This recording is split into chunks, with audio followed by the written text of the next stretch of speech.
All right, everybody, we are back again for another episode of the Coach's Compass. Now, remember, I don't know what episode it is. I just continue to record, continue to bring on cool guests from all across the world. Now, hit that like, subscribe, comment button down below so you continue to have this thing grow, continue to bring on cool guests from all across the world. Now, I've got another special guest with me today, Coach Welly. He is 20 plus years working with all levels of track and field. He is an international Move Better coach, has online programs, and a speed and hurdle coach. Coach, welcome and thank you for being here on the Coach's Compass today. Thank you for having me. Coach, when you first got into coaching, when did you realize that it was more than just a job and it was your calling? Actually, I would say my very first job. I started working at a junior college called College of the Canyons back in California, and I was actually coaching my sister and her friend that she went to school with. And from there, I just knew that this is what I'm supposed to do. As I continued to do it, I realized that I was not only making kids better athletically, but I was making them better people. And when I started to experience that, I said, yeah, this is more than just me coaching. It's just track and field was the lane that the purpose came through. So I would say then around 2004, that's when that happened. How was that dynamic though, working with your sister and her friends? Because obviously they know you in a personal level, and then now you come in and you want to be the coach and like telling them what to do, how many sprints to run, like how to do your lifts and all that stuff. Like you're coming in and out at that side, and now you've got to build up a whole different dynamic. How did you balance that out? A lot of it was because the girls would give the coach an attitude like often, so, especially my sister. So Coach Hill, that was the coach that I worked with, she would be like, "Hey, come talk to your sister because I can't right now." So it was like she would give Coach an attitude, but she would listen to me because I was her brother.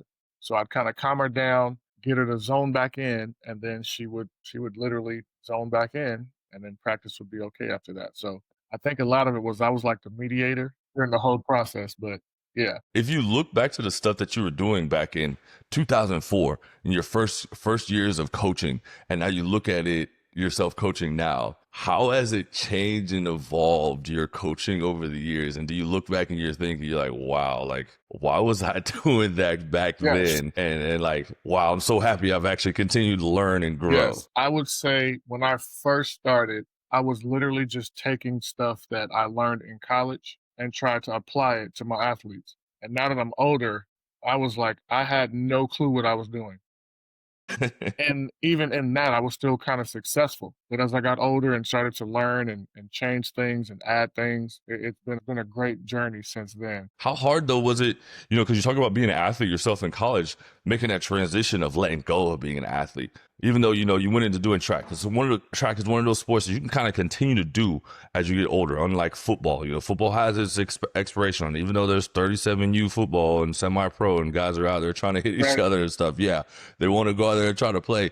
Track is one of those that you can do a little bit Yes. longer. How is it to let go of being an athlete and go full time into coaching, and not only just athletes, but also on the other side of people that aren't athletes too? Well, for me, it's two sides. I knew for a fact that I was not going to be a professional athlete. I was a very average athlete in college.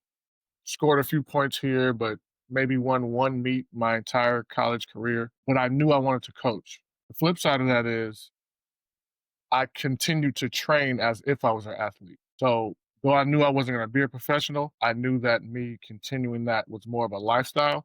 So even to this day, in my mid 40s, I still train like I'm a track athlete.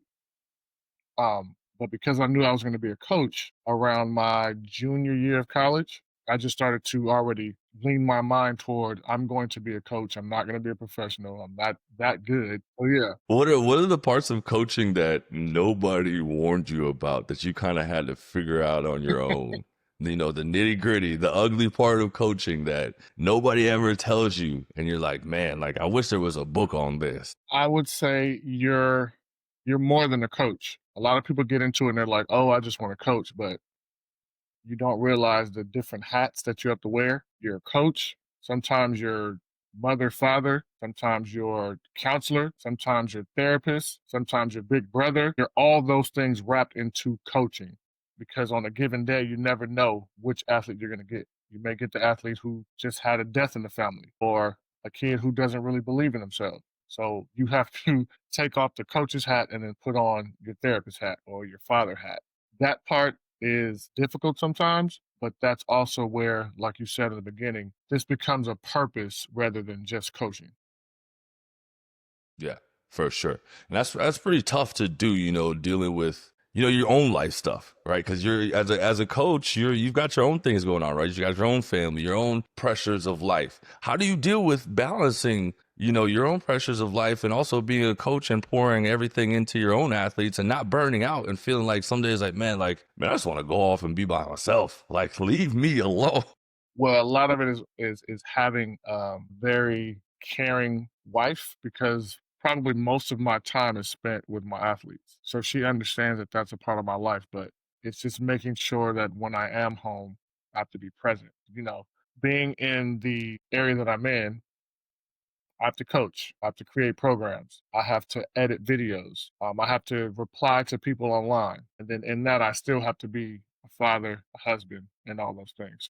The balance is just making sure that when you are in a particular area, especially at home, you have to be present while you're there. Yeah, for sure. That's a hard balance for a lot of the newer coaches that are getting into it, as they start off because they want to say yes to everything, right? I think that's the biggest thing that I'm hearing for a lot of our younger coaches is that they don't know how to balance out actually creating those boundaries Yeah.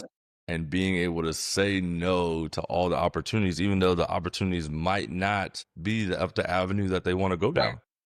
So what would be your best piece of advice for them on creating those boundaries and having those open conversations with the coaches that are maybe, their superiors or their bosses and how to set that in stone that like, hey, I need some time for myself. They have to make sure that they set those boundaries and let their bosses know that, hey, at some point I'm going to have to not step away, but I'm going to need some time.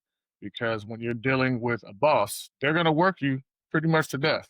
And if you don't put that boundary up that, hey, at this point I need some time off, you're definitely going to burn out. So learn how to say no, learn how to say I can't, learn how to say not right now, because if not, you're going to burn out pretty quickly. Over the years of your time in track and field, where have you seen the industry go for good or for bad recently in youth and in the professional side for how it's trending now? Because obviously you look at, you've got the New Balance championships, right? You've got a Nike indoor championships, right? All this stuff for the youth, right? Then you've got the pro circuit that's going on, the Diamond League, right? There's new things that are popping up for track and field. Is it for the better or is it for the worse? Are athletes using their social media for the better? And are they becoming better coaches? Or is it just, seeing the highlights on social media and they're not actually truly being coached on what needs to be coached for track and field? Well, there's a lot to that. I'll start with the good though. I would say in today's time, coaching has gotten a lot better because of the internet. Um, just me, I'll just talk about me because there's a lot of coaches out there.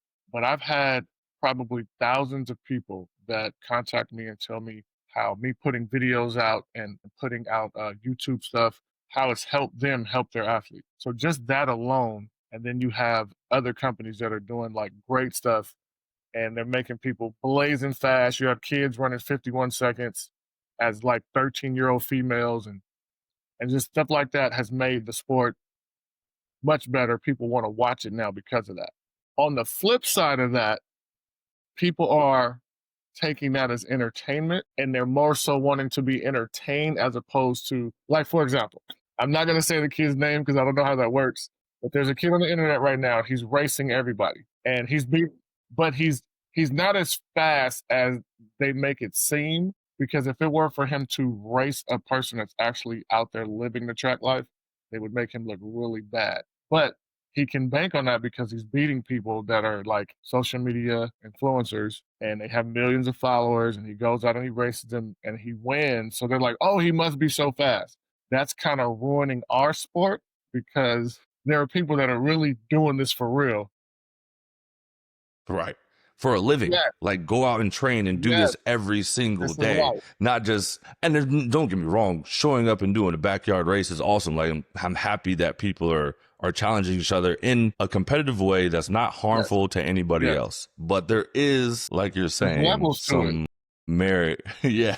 Like you can be fast on the street, but it's a different type of speed, no pun intended, when you actually get on the track. That is a fact. No, that is for sure is a fact. I mean, don't get me wrong. Like you said, social media is a great Yeah, tool, right? And it's one of those things that you kind of have to weed through and kind of rake through and find out what is actually being done correctly and who is actually putting out good information. Don't get me wrong. There's things out there that are clickbait, that are trying to get you to jump on somebody's page. But I can honestly say, looking at your page and going through some of the stuff, I've sent a lot of your stuff to a lot of the track coaches here in the Tennessee area, because Tennessee isn't a huge area for track and field, right? Let's just be blatantly honest. Like there aren't many fast kids coming out of this state, but we do have a lot of hurdlers, right? And what you're doing for the hurdle work is tremendous. I didn't do hurdles, right? When I was in high school and college, I did the 200 and 400. I knew that stuff. Going over a hurdle, you're not gonna catch me doing that, right? Like, yeah, I jump over a fence if I'm running from a dog. Yeah, cool. Jumping over right, hurdles. No, I can't tell you the steps. Everybody talk about 3-step, do this, little trail leg. I don't know. right. Right. So why try to teach something I don't know when I know somebody that does know it? So I think that's what's great about the internet, having people like yourself out there that are putting out information. But with that, who are some of the other coaches that you look up to and some of the mentors that you're leaning on to kind of continue to like sharpen your tools and continue to create your craft? So as far as mentors, I have three coaches that I really looked up to, especially in college. So there's a coach named Jeff McCauley. He's out of Sacramento.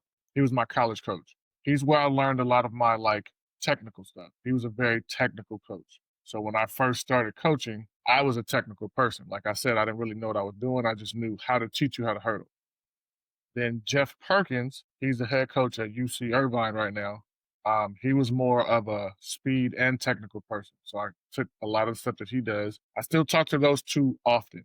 So those are kind of like my mentors. Coach G, he's in Claremont, California. He's like my coach dad. We talk track all the time, and we just talk track a lot. I look up to them. There's some people on social media that I really really like. Coach Will at Fast University, Coach Marlon, Coach Noel. They're both hurdle guys. I like a lot of the stuff that they do. They do a lot of stuff that I do as well, but they do it differently. So I'm like, oh, that's actually pretty cool how they did that. So just taking things like that and adding it to what I already do makes me a better coach, which also makes my athletes better athletes. So yeah. How hard is it to drop the pride and the ego and like as yourself as a coach, see somebody doing what you're doing, but explain it in a different way and then kind of sit back and be like they actually explained it a little bit better than I did. Let me take a piece of that and like try to explain it the way they did to my athletes and be like, give them credit for that. Like, cause I know that in our industry, right, in all coaching, right, whether you're in the private sector, whether you're in the college sector, you're in the pro sector, whatever fashion you're in the strength conditioning coaching field, it's ego driven, right? It's very hard for people to just sit down and be like, hey man, like I'm proud of you. Or, hey, you did a really great job here. Hey, I took this from you because you did a really good job at doing this. Like, how hard is it to kind of like sit back and like give people their prop? Now, I will say this I'll say my early years, it was very difficult because as coaches, sometimes we're territorial, right? So Mm-hmm. I'll say in my early 20s, it was extremely difficult. But now that I'm older, I realize that we don't know everything. Though we're considered experts or gurus in what we do, we still don't know every single thing and every single nuance that comes with what we do. So if there's somebody out there that can help enhance what you're doing, of course, give them props because at the end of the day, it's what's going to make your athletes better. So I may not have all the information to make my athlete better, but if I can get more information from someone else that's going to help my kid, then let's do it. I love it. I love it. On top of that, how do you measure success as a coach beyond wins, scholarships, PRs? What is your definition of success as a coach? As a coach, I would say making sure that the kids that you do end up coaching, you actually instill something into them that's going to make them better humans. So, you never know, sorry, you never know in the process what you're instilling into them until they come back years later. I had kids that would come back 10 years later, like, you have no idea how you helped me just through high school. Though you were my coach, yeah, that was great, but you made me better as a person. And as a coach, you don't know. You just know that you're doing what you're passionate about and you have conversations, you help change them, you give them different mindsets, and that stuff sticks with them throughout their lives. And when they come back and tell you that, like, that's success in my eye. That's always an awesome feeling. Now, this next question comes from Coach Mason out of ECU. He asks, "How do you manage your work-life balance?" Well, I would say, like I said, you have to be present when it's time to be present. So when it's time to work, it's time to work. But when you're at home, you have to make sure that you're present in whatever it is with your family. I have a young daughter. I'm older, but I have a young daughter. So she's still at that age where she doesn't care about anything but playing. Like I don't care that you have a job. I don't care that you're trying to make money. I don't care that you have to respond to these people. I want to play right now. So you have to get to a point where you have to be present. Even if you have work, put it to the side, take your time and spend with your family, and then you can always get back to the work. So be present when it's time to be present. Before we get out of here, what is something you would want us to ask our next guest? What is something I would want you to ask the next guest? That's a good one. I've never been asked that. I don't know. Okay, I have an idea. You can probably ask if you're a person that's also in business, if you're a coach who also is in business, how do you balance all of that? So, how do you balance family, work, and business all at the same time? How do you? Very difficult. Sometimes I have to stay up late. So my job is about 48 minutes from my house, right? Man, So my commute is already bad. Then I'm at work until maybe 5 sometimes, and I have to drive almost an hour back. Again, I have a family. So a lot of times I would have to stay up late sometimes. But then that would be bad because I wake up at 5 every morning to go to work. So if I have to stay up till like 12:31, then have to turn around and wake up at 5, I'm usually tired at work the next day. But it's a sacrifice you have to make when you're trying to do something and make it work. hey, Coach. Well, I appreciate your time coming on here today and chopping it up and keeping it real with all the younger coaches out there, the older coaches, and all of us coaches in between, and giving us some real games. So thank you so much for your time today, Coach, and appreciate all you're My doing. pleasure. Thank you for having me.